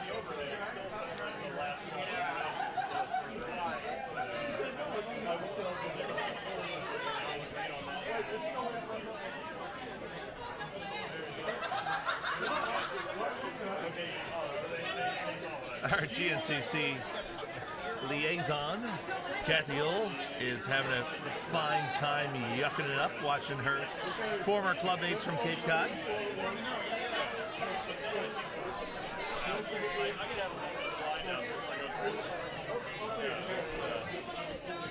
I was going to see how full the warm room has gotten tonight. Oh, and it's been like this all day, and it was remarkable how many people we had over for dinner. Yep. I mean, there's 40 or 50 people who are not curling here. Well, Cassie's done well with the menu and managing the kitchen. Martha's done a good job Doing whatever she did. part there, and Ian, of course, has run the draws and kept things moving smoothly. It's been a good, It has been a solid team effort.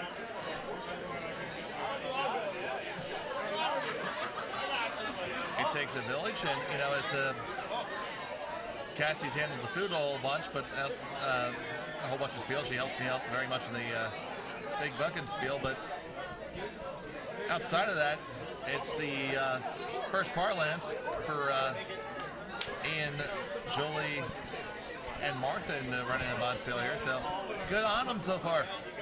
Of course, once you've had a successful Bonspiel, you know what that means. You're going to have to run several more. That's what happened to me. And it all started at a cold play down in February. I hear the one disappointing thing this Bonspiel is at least one person got caught in an elevator. Can you tell us about that, Chris? I didn't get caught in an elevator. Technically, the elevator got stuck, and then I climbed into it. How many people you know that climb into a stuck elevator? At least they gave me a ladder. Initially, I was going to have to jump. Yeah, we decided that discretion was a better part of valor. It's our ADA lift, which allows wheelchair access to ice. So Bucks County Curling Club is wheelchair friendly. If we can get our elevator working, we are. Absolutely. And Yeah. we would love to have some wheelchair curlers join us.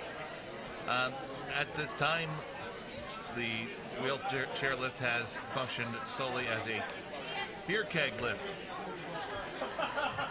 Which doesn't mean it's been dormant at all. No. No, not at this club. No, it is not.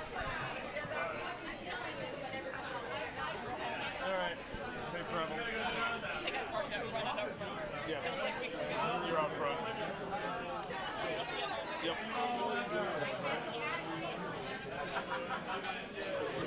And she lets you stay.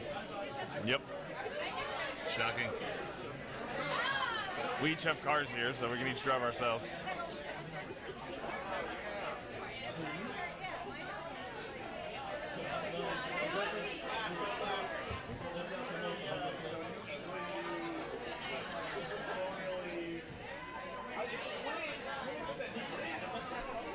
So this end with Megan Turner in Bucks County having hammer. It's setting up that the let's see, make sure it's looking the same way. It's a guard fest again. Yep, the right side is all Bucks. The left side is all South Shore, So, of course, Bucks is choosing to go the left way this time, which will either guard their reds or tap them or in. be banned. I think it's just going to be a guard. Okay, well, that does have the added benefit of making it a lot more difficult for Jane Sousa to utilize those stones. But once you get in this situation where you have so many on one side or the other, I'm inclined to keep on playing them to the side where my stones are, because if you have that little bit of an errant draw, you might get a favorable tap. Yeah, I would totally agree with that. Seems like she's calling for a clearing some of these guards over here.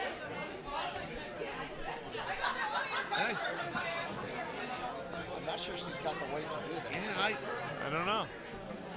I'm not exactly sure what the call is here. It's definitely going to jostle some rocks, that's for sure. Yeah, not careful, this is going to run a buckstone in.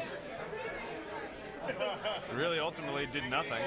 And we wish a very pleasant good evening to Cassie Dragos, aforementioned food coordinator extraordinaire, as she is heading home for a well-deserved break after executing a good day of meal service.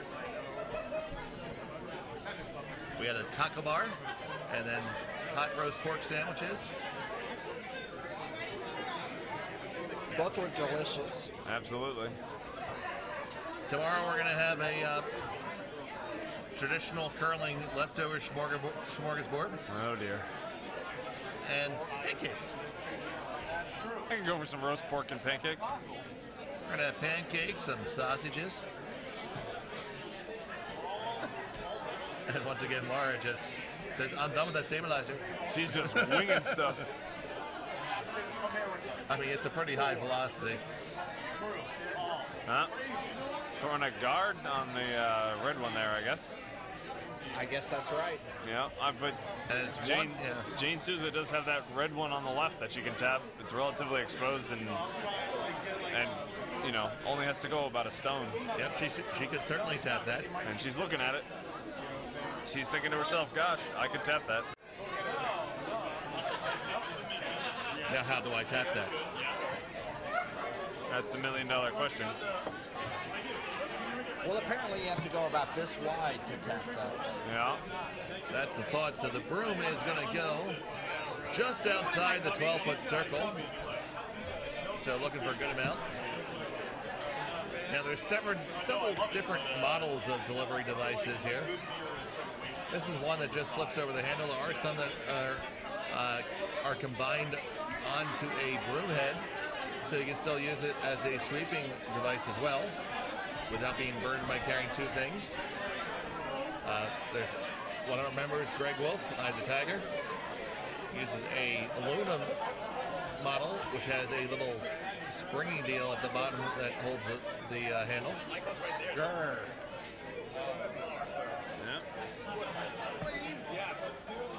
She got a little bit outside on that one, I think. That's on the outside guard, yeah. Okay, so first skip rock upcoming for Meg Turner. What are her options here, Dave? Well, I see a few different options, but the one I really like right now, she is looking at this, is to chip the blue in on the center line. If you chip that in, you're likely going to split your shooter on as well. Yeah, I like that. Just coming through that port there. That really seems like that's got the most upside right now. I agree. I think that's a nice shot choice there. That's about execution now. It is always about execution. Now, that said, this is not the easiest shot, but down one, this is your shot with hammer to try to make some noise. You're sitting one. You'd really like to score two here. Right, and if you execute this really right, you could really give yourself a shot at three. Now, Jane, if not four. Sure, now Jane, of course, does have another stone to answer back with, but let's see if she can apply the pressure. What kind of weight do you come with here? Moving a couple rocks. Now, you don't have to go so far, so maybe back line. If that. I mean, you could probably get away with T or back eight even. Well, T is going to get harder to control the curl. True. I like back line because that might put that blue rock. Well, this is coming down. I like the line. You've got to be on it. It's already over. Oh, heck. It's already gone. Oh. It just wasn't enough weight either. It's settling as a one guard. So it does make the red tap a little bit more difficult, but fantabulous idea, but you know, it looks like they might be. Laura's looking at it, she thinks it might be a biter, so well, maybe we'll get some usage out of the biter bar. We have seen the biter bar out a couple times this week. And how do you use a biter bar?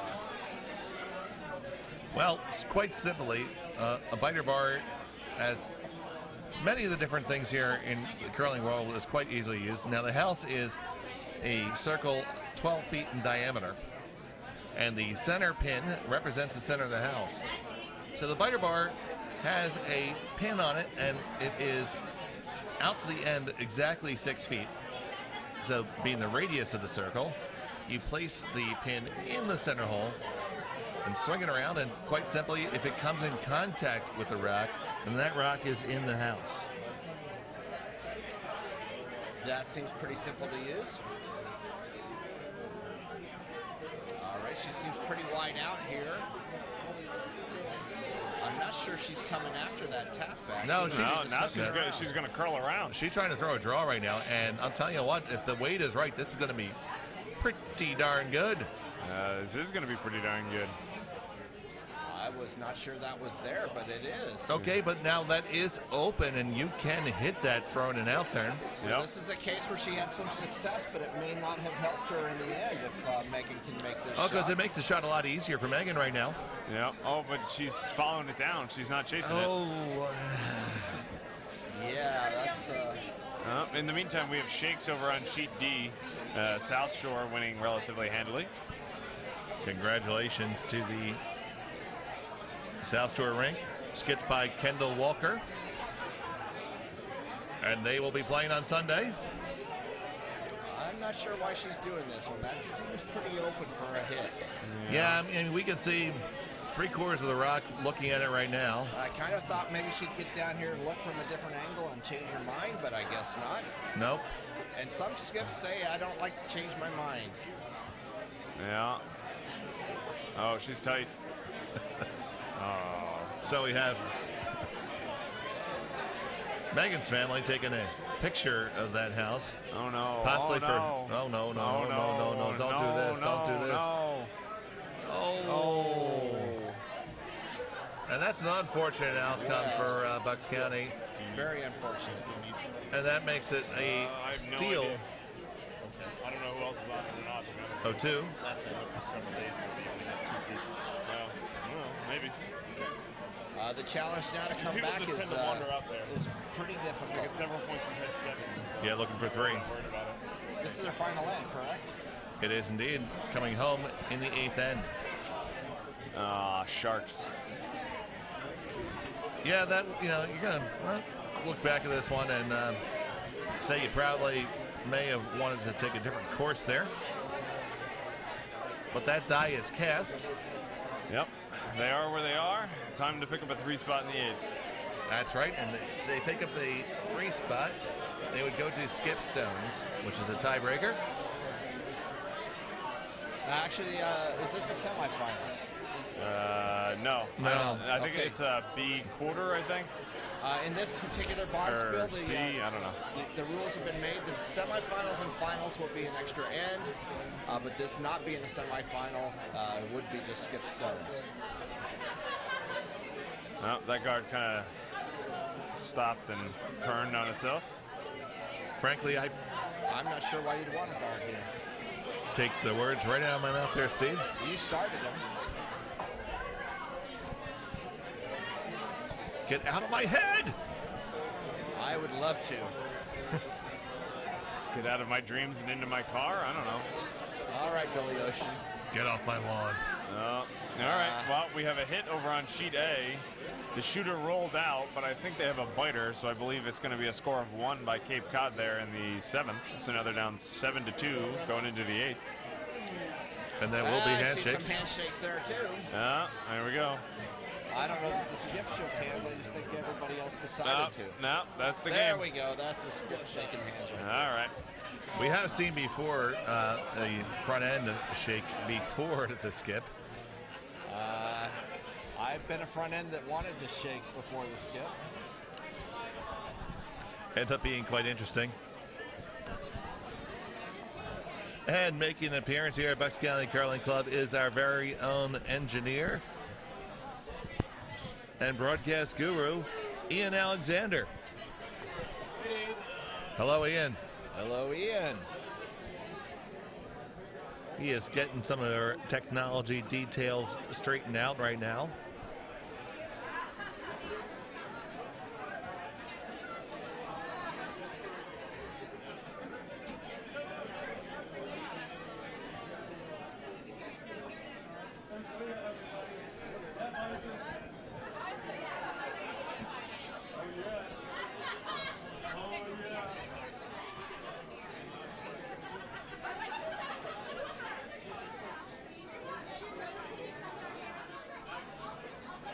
Coming down from 3, and they're choosing to hit, and it looks like it's going to go wide. Is that how you come back from 3 down? No, generally, if you're going to score a big number, you do need to have a lot of stones in play.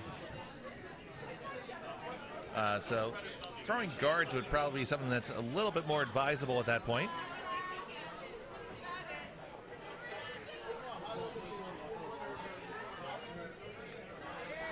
But if he had made the hit and stick, he would have been sitting 2 and force a play back from your opponent. So you can always look at it from that perspective as well.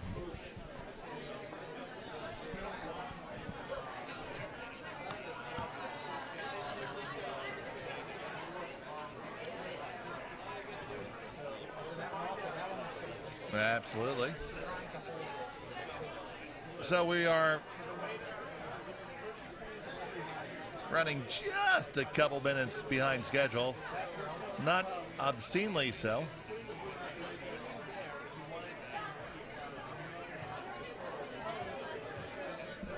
So my partners, Steve and Chris, have moseyed on out to help turn the ice. Joining them is Joe Weber, trying to get as quick of a turn as possible, as we do have 2 of 4 sheets complete right now. On sheet C, it does look like that game's going to go the distance because it was a score of 3 for Diadelphia, and they trail by just 2. It will be, however, Triangle and Ellen Lynch with the last stones.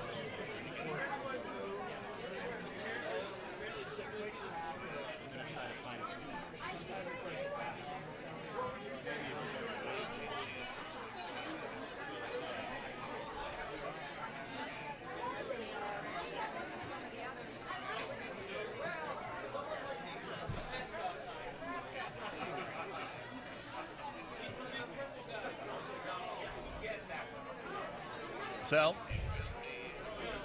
a center guard and one in the 12-foot, and now Carol Hay being asked to draw down to the South Shore stone located on the 4-foot circle.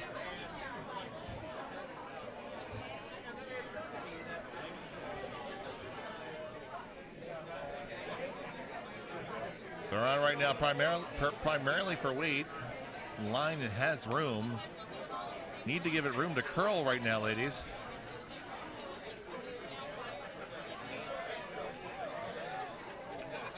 Well, good brushing to get down there, and it's going to be right to the corner, so that's a very useful stone right now, because you do need to build an end right now to score 3. You don't have to be shot all at once, you only have to be shot at the end.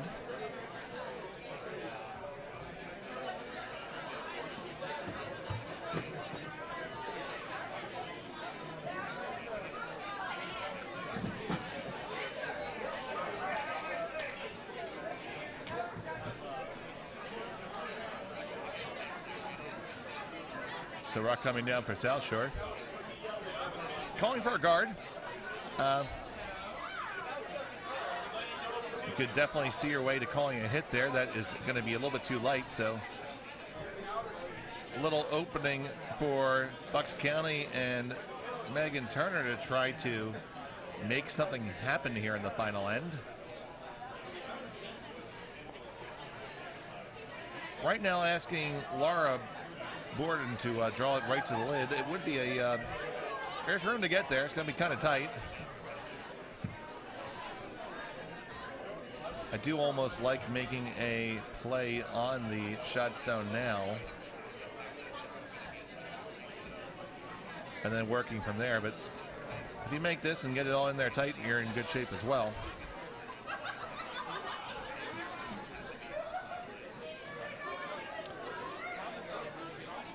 Oh, I'd be sweeping for plan B right now. Okay. So that catches the inside and rolls in. It is second shot right now. So Bucks is sitting 2-3. Is shot stone still for South Shore. And Jane is going back to that guard. That's what she wants to see.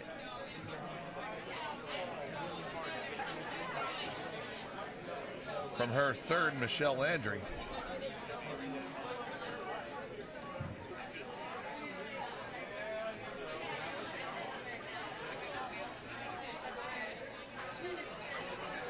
That's going to skid her a little bit deep. It's going to be sitting as third stone right now.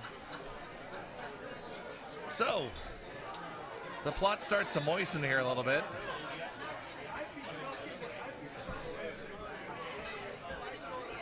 With some backing to work for here, those stones of South Shore, while one is counting right now, could serve to be a problem as we move a little bit further down on this end.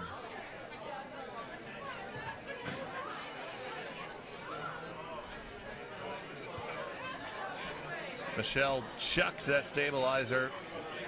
Sorry, Laura chucks the stabilizer all the way back with reckless abandon. Got to get off it for a second, ladies. Got to give it a chance to curl. Got to give it a chance to curl.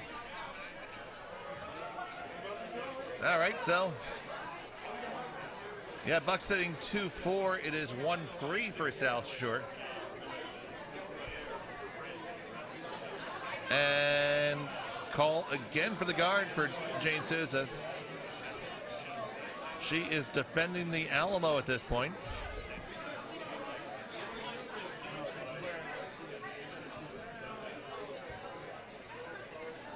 Great case to be made right now for removing the blue rock that was just thrown by Team Turner, because they are in need of 3. So if you were to remove one of those blue stones, it would be a big help at this point. But instead electing to throw the guard.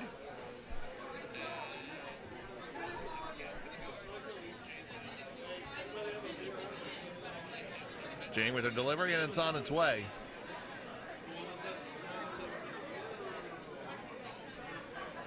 Happy with the weight, but do they have the line? The line is not there. The weight is a bit toasty. It is going to come down to that Bucks County stone and move it back. So now,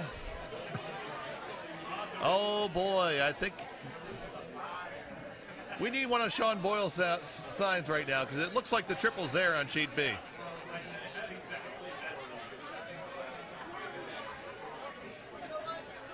Calling the draw instead. There's a very tempting triple takeout. But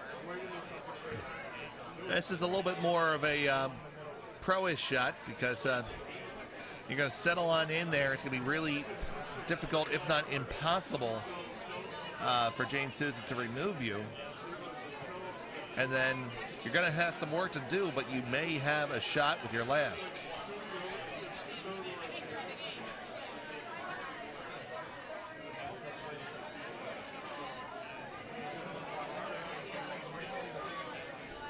Once again, Bucks County down 3. They do have the last stone. They have the hammer. And this is the 8th end.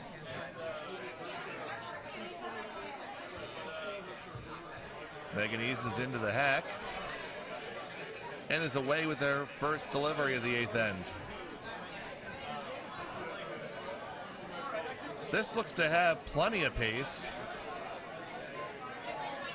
Would hope to curl to the inside edge of that red right now, and might want to sweep it a little bit. That is, ooh, okay. So that sets the stage interestingly. You have Bucks County sitting first and third right now. Second and third. South Shore sitting first and fourth. And Jane, once again, appears to be calling ice for a guard. But if you draw down in there, you have a good chance of winning the game right now.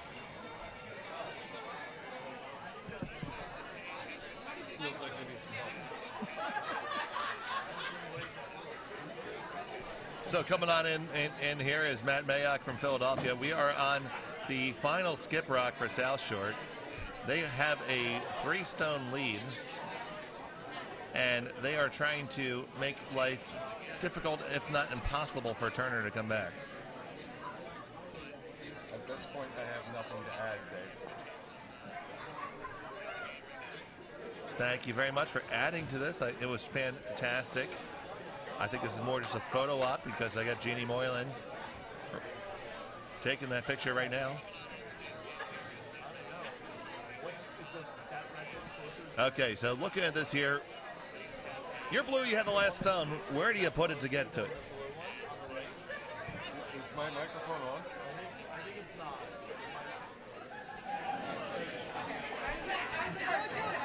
I think my microphone's on now. There you go. Welcome to the broadcast. It's great to be here. So, blue, it's hammer. You need 3. What's the call?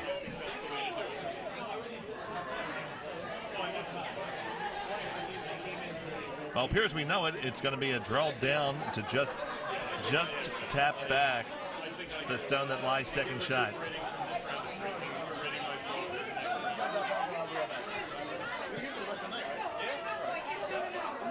You'll be curling past a very long one guard, and the ice has a lot of swing in it, so there's plenty of room to get there.